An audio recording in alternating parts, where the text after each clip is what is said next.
তোমার কি সমস্যা মা? কাশি, অনেক কাশি মা।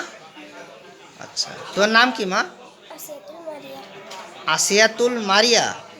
আম্মু খুব ভালো নাম আম্মুর। আম্মু খুব নম্রভদ্র মানুষ, আপনারা দেখতেছেন বন্ধুরা। তো আমার আম্মুকে আজকে ওষুধ দিলাম, রিউম্যাক্স 0/1 0/2 দিয়েছি। আমি আশা করি এই রিউম্যাক্সের অপ্রতুল্য ক্রিয়ায় বাবু ভালো হবে। বাবুর মেন সমস্যা হচ্ছে অ্যাজমা এবং কোল্ড অ্যালার্জি এবং শ্বাসকষ্ট হয় বাবুর। তো ভাবি, আপনার এই বাবুর বয়স কত? 8 বছর। 8 বছর বয়স। তো বাবুর এই সমস্যা কি ছোটোবেলা থেকেই? হ্যাঁ, ছোটবেলা থেকে। একবারে ছোটোবেলা থেকে আপনি আমার এখান থেকে ওষুধ নিয়ে বাবুরে খাওয়াতেন, তাই তো? বাবু এই যে এতদিন ভালো ছিল, তাই না? এতদিন ভালো ছিল, আবার হঠাৎ করে এখন আবার হঠাৎ করে দেখা দিচ্ছে। তা বাবুর বয়স 8 বছর বয়স। তো বাবুকে ছোটোবেলার থেকে আমার এখান থেকে ওষুধ খাওয়ান, মানে কি 6 মাস 1 বছর বয়সের থেকে নাকি? না, 0 থেকে তো ওষুধ একবার 0 বয়স, মানে এই প্রায় 8 বছর ধরে আমার থেকে 8 বছর আগে বাবি আমার থেকে ওষুধ নিয়েছিল বন্ধুরা, আমার এই বাবুটির জন্য। আমার বাবুটির নাম হচ্ছে আসিয়াতুল মারিয়া, তাই না বাবু? আমার এই বাবু বয়স 8 বছর। 8 বছর আগের থেকে ছোটোবেলা থেকেই একবার ছোটো থেকে ওষুধ নিচ্ছিল, তো ভালো ছিল। তো আবার এই যে 8 বছর পরে সমস্যা দেখা দিয়েছে আমার বাবুর। তখন আমার বাবুকে দিয়েছিলাম বন্ধুরা ড্রোসেরা দিয়েছিলাম। এই ড্রোসেরার অপ্রতুল্য ক্রিয়ায় আমার বাবু প্রায় 8 বছর ভালো আছে, কিন্তু আবার হঠাৎ করে সমস্যা দেখা দিয়েছে। ভাবি, ও কীভাবে এই রোগটা আবার দেখা দিল একটু বলুন তো। ঠান্ডা বেশি লাগলে পরে এই রোগটা দেখা দেয়। দেখা কেন ওষুধটি দিয়েছি, এই রিউম্যাক্স দিয়েছি আমি আমার এই বাবুকে। কোন লক্ষণে দিলাম? আমার বাবু প্রচণ্ড ঠান্ডায় কষ্ট পায়, ঠান্ডা বাতাস লাগলেও কাশি বাড়ে। ভাবি, আমার বাবুর কাশি বাড়ে কখন? বাতাস লাগলেই বাড়ে, ঠান্ডা লাগলেই বাড়ে। ঠান্ডা বাতাস লাগলেই বাবুর কাশিটি বেড়ে যায়, এবং বাবুর রাত্রেবেলা কাশি বাড়ে, তাই তো? রাত্রেবেলা বেশি বাড়ে।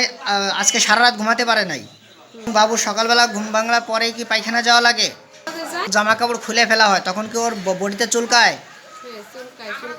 বাবুর চুলকানি আসে গায়ে। বন্ধুরা, আমাদের রিউম্যাক্স কিন্তু খুব একটা গুরুত্বপূর্ণ ওষুধ। আপনারা চুলকানির কথা শুনলেই কিন্তু অনেকে সালফার মেডিসিনটি ব্যবহার করেন, মার্কসল ব্যবহার করেন, মেজোরিনাম ব্যবহার করেন, ব্রিমস্টোন ব্যবহার করেন। আমি কিন্তু এই ওষুধগুলো দেইনি। সিপিয়া ব্যবহার করেন, পালসিটিল, আমি কিন্তু কিছু দেইনি আমার বাবুকে। বাবুর মাঠ থেকেই শুনতেছেন যে তার বডি যদি খোলে, মানে জামা কাপড় খুললে, ওই জামা কাপড় খোলার পরেও না বাবুটার চুলকানি বেড়ে যায়, এবং যদি জামা কাপড় গায়ে থাকে তাহলে বাবুর এই শ্বাসকষ্ট কম থাকে, তাই তো ভাবি? জামা কাপড় শীতের পোশাক পরানো থাকলে বাবুর কোনো সমস্যা হয় না, ঠান্ডা বাতাস লাগলেও বাবুর এই সমস্যা হয়।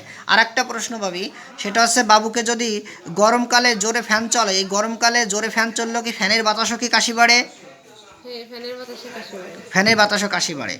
বন্ধুরা, যারা যারা আমাকে প্রশ্ন করেন, স্যার পাতার উপর পাতা এত বড় কেস টেকিং স্যার আমাদের বুঝতে কষ্ট হয়, তাদের জন্য এই ভিডিওটি, যে অল্প কথায় বা অল্প কিছু কথার উপর বা মেন যে রোগ নিয়ে আসছে, এই রোগের উপর যদি আমি রুগীর কন্ডিশন দেখে কনস্টিটিউশনালের উপর ট্রিটমেন্ট দেওয়া হয়, তাহলে রুগীর পার্শ্ব প্রতিক্রিয়া ছাড়াই রোগের মুক্তি হয়। আমি অবশ্যই এই বাবুর ফলো আপ কেস দেখাবো। মেন কথা হচ্ছে বাবুর ঠান্ডা লাগলে, ফ্যানের বাতাস হইলে, প্রচণ্ড ঠান্ডায় প্রচণ্ড বাতাসে বাবুর এই সমস্যা, তাই তো? যদি আপনি রিক্সায় বা ভ্যানে এক স্থান থেকে অন্য স্থানে যান, সেই ক্ষেত্রেও কি বাবুর কাশি বাড়ে? ঠান্ডা থাকলেই ভ্যানে চললে ভ্যানের বাতাসও কাশি হয়, তাই তো?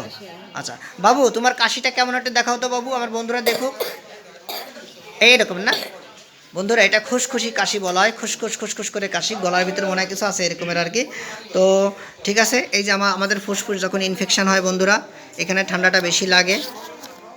তো ভাবি, এই ভিডিওটা দেখে যদি যারা এরকম কষ্ট পাচ্ছে, যেসব বাচ্চারা, তারা দেখে যদি তাদের মনোবল বাড়ে, হোমিওপ্যাথি ডাক্তারের কাছে যেয়ে তারা ট্রিটমেন্ট নিয়ে তারা সুস্থ হয়, এতে আপনার কোনো সমস্যা আছে? সমস্যা নেই তো? ঠিক আছে ভাবি, ধন্যবাদ। আমরা যদি রেপার্টরি থেকে দেখতে যাই, তাহলে আমরা জেনারেলিটিস চ্যাপ্টারটা আমরা খুঁজবো। এটা আছে সাধারণত 1349 পেজে। বন্ধুরা দেখুন, টেন্ডেন্সি টু টেক, এখানে আমাদের রিউম্যাক্স ওষুধটাও রয়েছে, যে রিউম্যাক্স।